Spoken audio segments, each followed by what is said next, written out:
My name is McClelland. I am part of the Eugene Leadership Academy. I was born December 11th, 1983. My parents had met in school in Reno, and then they moved to Pasadena for my dad to go to school at the Cordon Bleu. My mom was a nurse, and they had me 3 years later, and then I grew up in a home that was pretty loving. I grew up with my cousins. I felt like they were sisters because we were so close.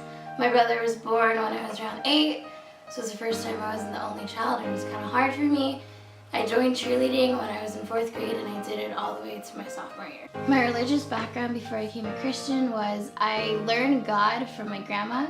She's the one that taught me to pray. She took me to church. She taught me to do that Our Father who art in heaven prayer. I did it every night. She's the one that really showed me who God was. The defining event in my life when I knew I needed a savior was this one time I was dating this guy, and it turns out he cheated on me with my best friend, and it was really hard for me to deal with. I didn't know how to deal with it. So I thought that I would go to something I was used to. I'd go to a party and I would try to get my comfort there. I thought if I could just mellow out, or if I could get high, or if I could do something to forget, that it would help me get over it.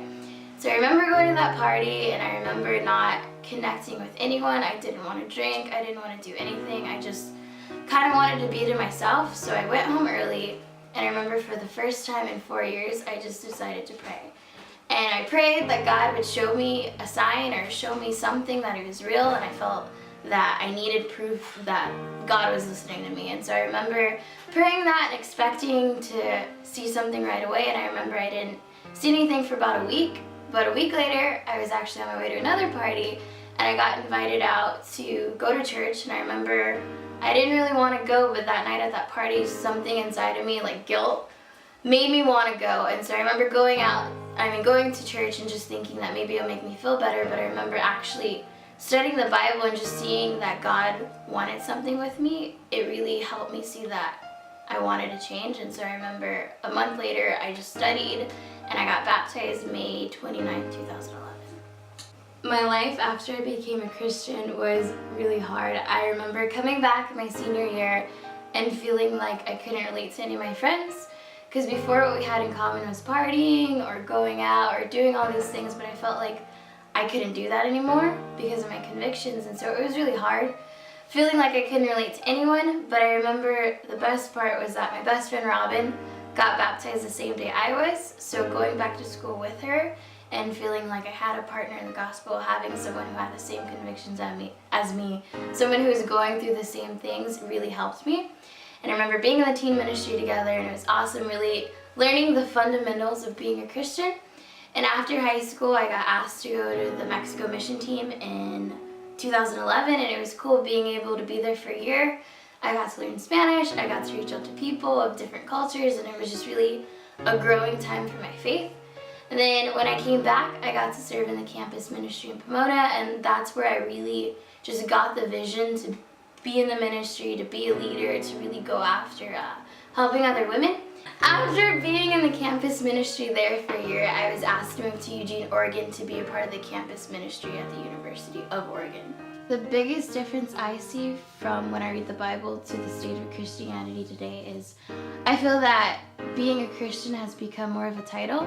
When I read the Bible, especially in scriptures like John 8:31, I see that if you hold on to Jesus' teachings, then you're really His disciples. And I feel today it's just become like a title. You don't have to hold on to the teachings. You don't have to put your faith into practice. You just have to believe.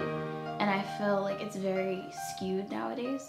The Eugene Leadership Academy is a chance for young people with passion for God to come and really learn the fundamentals of being effective Christian leaders. Things that happen in the ELA, for example, sometimes will come and there'll be sermons that are specifically for us to learn basics in being Christian leaders. We'll do different things, like some nights, I remember this one night that I really liked. We came in and we got the opportunity to preach. We had a 5-minute charge on anything we wanted to preach about. And then afterwards we got feedback, whether it was positive or negative, and what we can grow in. And I really appreciated it because it helped me see what I can grow in to be an effective minister to women. Christian leadership is important because when I've read the Bible, every example of God's people, I see that there's someone that leads them, whether it's one leader or it's a group of leaders. It's always somebody who leads God's people closer to him and really makes sure everybody's on the same page. The greatest need in our generation is understanding what love is. I feel everybody gets caught up in the emotions or the romance, but everyone forgets that love is just being selfless and putting that selflessness into action. I joined the Eugene Leadership Academy because I feel I have a passion to do all these amazing things for God, but the truth is that I need the tools and I need the training and I need the character to be able to go out and do those things. Women's leadership is important in Christianity because it's really easy for us to appreciate the men and their preaching and everything, but I feel like as women we need spiritual role models who we can look up to that understand us on a spiritual and an emotional level.